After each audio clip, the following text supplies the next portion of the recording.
Assalamualaikum warahmatullahi wabarakatuh. Selamat datang di mata kuliah Statistik Pendidikan, dan kali ini kita akan belajar tentang pengujian persyarat analisis data. Nah, kalau kemarin teman-teman sudah melakukan uji validitas, uji reliabilitas, dan sebagainya, sekali ini kita akan belajar tentang bagaimana sih pengujian persyaratan analisis data. Beberapa persyaratannya diantaranya adalah uji normalitas. Uji normalitas, teman-teman, ini dilakukan untuk mengetahui normal atau tidaknya suatu distribusi data. Hal ini penting ya untuk diketahui berkaitan dengan ketepatan pemilihan uji statistik yang akan digunakan. Karena uji statistik parameter mensyaratkan data harus terdistribusi normal, andai diperoleh data tidak terdistribusi tidak normal seperti itu ya, maka disarankan untuk menguji statistik non parametrik. Jadi kalau untuk uji statistik parametrik, teman-teman distribusinya harus terdistribusi normal ya, datanya harus terdistribusi normal. Oke. Nah, uji normalitas beberapa yang sering dilakukan yaitu uji Shapiro-Wilk, uji Kolmogorov-Smirnov, dan lain-lainnya. Nanti kita belajar dua di atas ini aja, teman-teman. Oke, yang pertama adalah uji Shapiro-Wilk dan Kolmogorov-Smirnov. Nah, kalau uji Shapiro-Wilk ini biasa dilakukan yang untuk data yang jumlahnya kecil ya, teman-teman, misalnya respondennya di bawah 50, maka untuk uji normalitasnya nanti menggunakan uji Shapiro-Wilk. Kemudian untuk Kolmogorov-Smirnov itu kalau datanya lebih dari 50. Nah, untuk pengambilan keputusannya keduanya sama, yaitu jika nilai signifikannya lebih dari 0,05 maka data terdistribusi normal. Namun jika nilai signifikannya di bawah 0,05 maka data tersebut tidak terdistribusi normal. Jadi untuk dasar keputusannya keduanya kurang lebih sama. Nah, gimana sih mengukur uji normalitas? Nah, misal ada data seperti ini ya teman-teman. Misal seorang peneliti melakukan uji coba terhadap pengaruh media pembelajaran terhadap hasil belajar siswa ya pada mata pelajaran IPA seperti itu. Maka apabila pretestnya didapat sekian, posttestnya dapat sekian. Jadi ini ada 24 siswa. Nilai pretest didapatkan sekian, untuk siswa 1 dapat 40, dan lain-lain ya. Nilai posttestnya sekian. Nah, kita akan menguji apakah data ini terdistribusi normal atau tidak. Nah, caranya gimana? Ya, kita ikuti tutorialnya. Oke, ini teman-teman, saya copy ya, ini datanya teman-teman ya. Ini data pretest, posttest. Setelah itu kita buka SPSS-nya.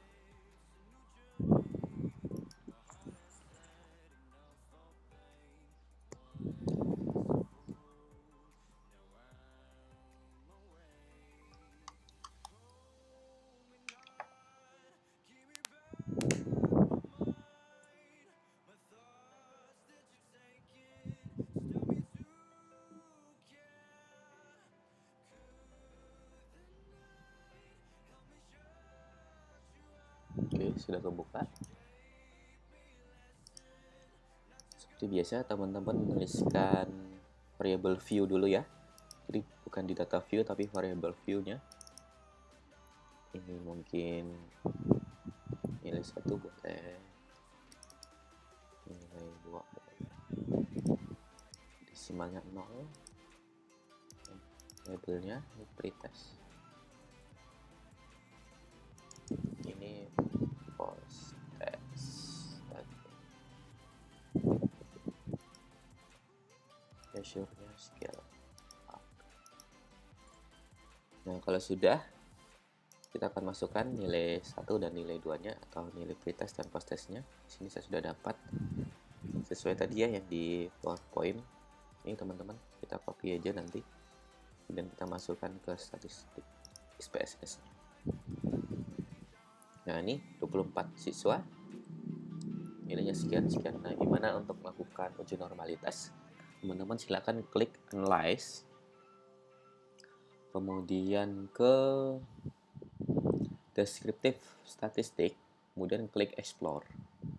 Saya ulangi lagi, Analyze, Descriptive Statistik, kemudian Explore. Nah, kalau sudah, Ini dua-duanya teman-teman masukin ke dependent list. Masuk ke dependent list. Jadi nilai pretest, nilai posttest semua masukkan ke dependent list. Kemudian masuk ke plot.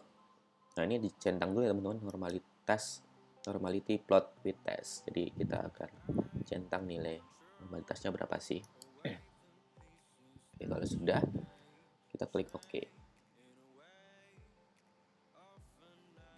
Nah, ini teman-teman, jadi nanti untuk deskripsi, ini penting juga untuk menuliskan deskripsi datanya teman-teman ya. Misal di pretest tuh mainnya berapa, variannya berapa, standar deviasinya berapa, nilai minimum, nilai maksimum berapa. Nah, ini sudah muncul juga di SPSS. Jadi teman-teman nanti ini tinggal ubah ke dalam bentuk tabel.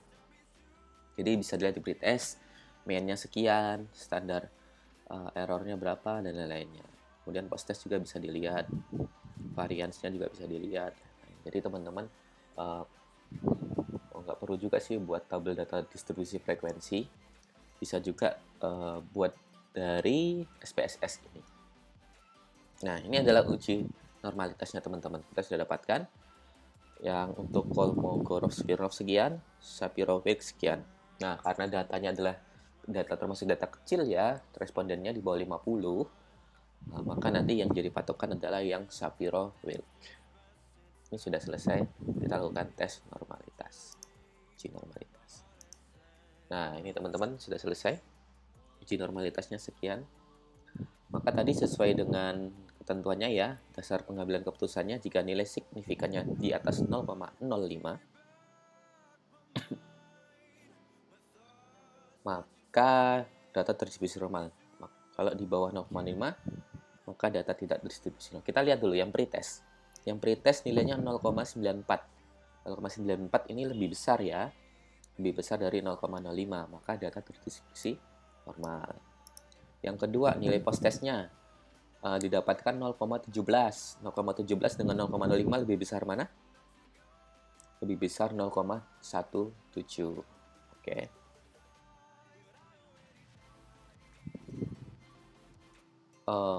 Sorry. Yang kedua ini tidak distribusi normal ya teman-teman. Sorry. 0,0, sorry. Ini adalah 0,015. 0,015 dibandingkan dengan 0,05 lebih besar mana? 0,05. Oke, teman-teman. Maka ini data tidak terdistribusi untuk nilai posttestnya. Jadi 0,017 ini datanya lebih kecil daripada 0,05, maka nanti data tidak terdistribusi normal. Jadi untuk posttest ini sebagai contoh, data tidak terdistribusi normal seperti itu.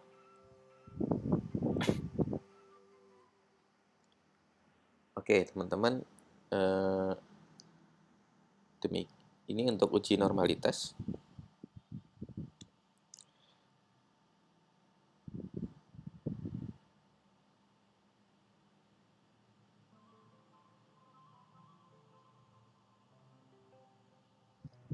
Selanjutnya kita akan melakukan uji normalitas gain atau N-gain ya.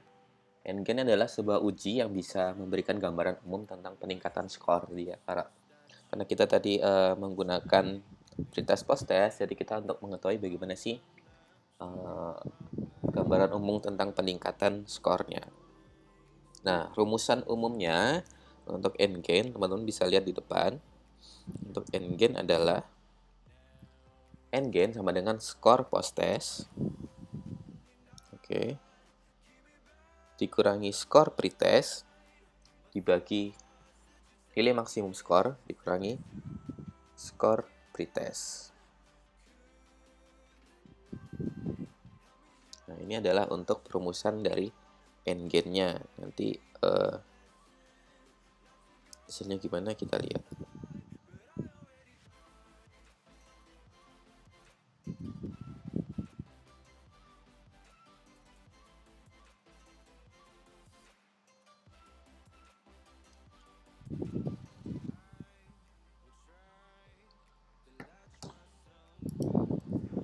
Untuk pengambilan keputusannya teman-teman, untuk nilai N-gain Jika nanti nilai n-gain-nya lebih dari 0,70 maka termasuk tinggi. Kemudian jika nilainya tuh di antara 0,30 sampai 0,70 kriterianya sedang. Kemudian jika n-gain di bawah 0,30 termasuk rendah. Kemudian untuk persentasenya teman-teman nanti ketika di atas 75% maka bisa dibilang efektif. Kemudian kalau di antara 56 sampai 75 cukup efektif dan 40 sampai 55 termasuk kurang efektif.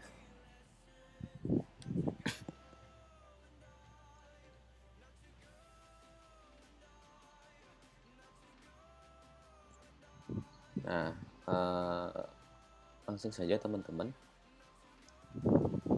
kita lakukan studi kasus sama kayak tadi ya, n-gain-nya berapa. Nah, yang pertama teman-teman harus lakukan perhitungan n-gain-nya dulu. Di sini saya sudah ada sebuah Excel. Jadi untuk menghitung n-gain adalah kita bisa hitung di Excel dulu ya. Nilai post test ini dibuka kurang aja. Dikurang nilai pretest dibagi nilai maksimumnya yang bisa dicapai 100 dikurangi nilai pretestnya. Nah, hasilnya sekian, 0,66 sekian. Ke bawah kita tinggal tarik. Nah, rata-ratanya n-gain kita bisa gunakan rumus average ya teman-teman. Di blok nilai ini di bawah. Oke. Kemudian untuk persen n-gain ini mudah saja, tinggal nilai n-gain-nya dikali 100.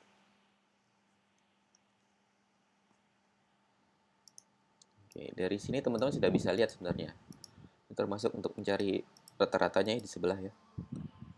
Kita bisa lihat nilai mean atau rata-ratanya adalah 65,65, n-gain-nya 0,65. Itu sebenarnya sudah bisa dilihat untuk mengambil keputusannya.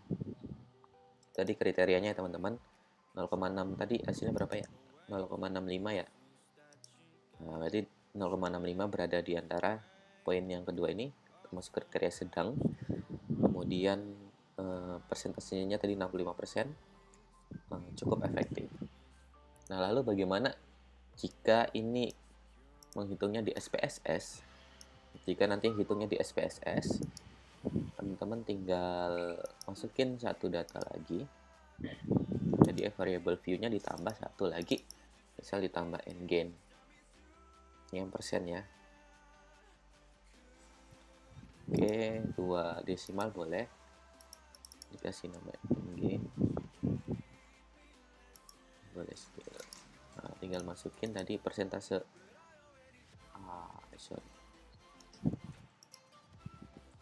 Persentasenya ini tinggal dimasukin.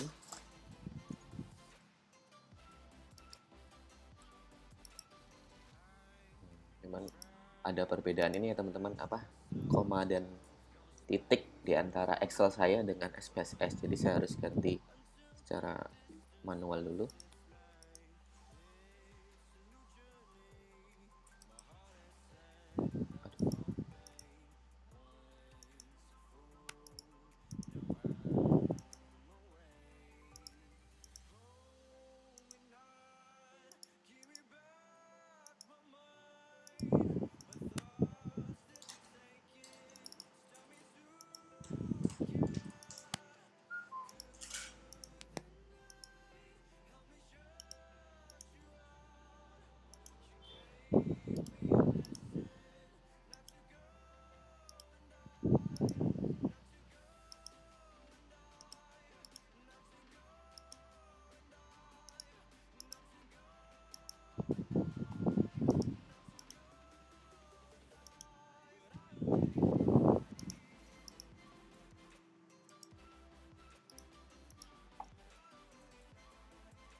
Oke, ini sudah teman-teman.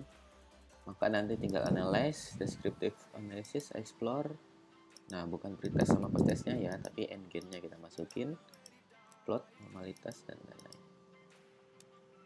Nah, sama sih, ini descriptive data-nya yang akan diambil, yaitu meannya 65, sekian. Maka nilai 6,5 ini yang jadi patokan.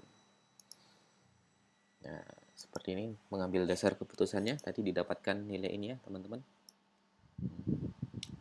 Dan untuk mean 65 persentase tadi ya, ini kan tadi yang diambil persentasenya, berarti ya cukup efektif. Jadi peningkatan skornya cukup efektif. Kemudian untuk kriterianya tinggal dibagi aja 100 jadi 0,65, termasuk kriteria sedang. Nah, mungkin itu dulu pertemuan kita kali ini, semoga bermanfaat materi ini nanti untuk teman-teman skripsi atau penelitian dan lain-lainnya. Jika ada yang ditanyakan bisa tanya di grup WhatsApp. Kurang lebihnya kami mohon maaf. Wassalamualaikum warahmatullahi wabarakatuh.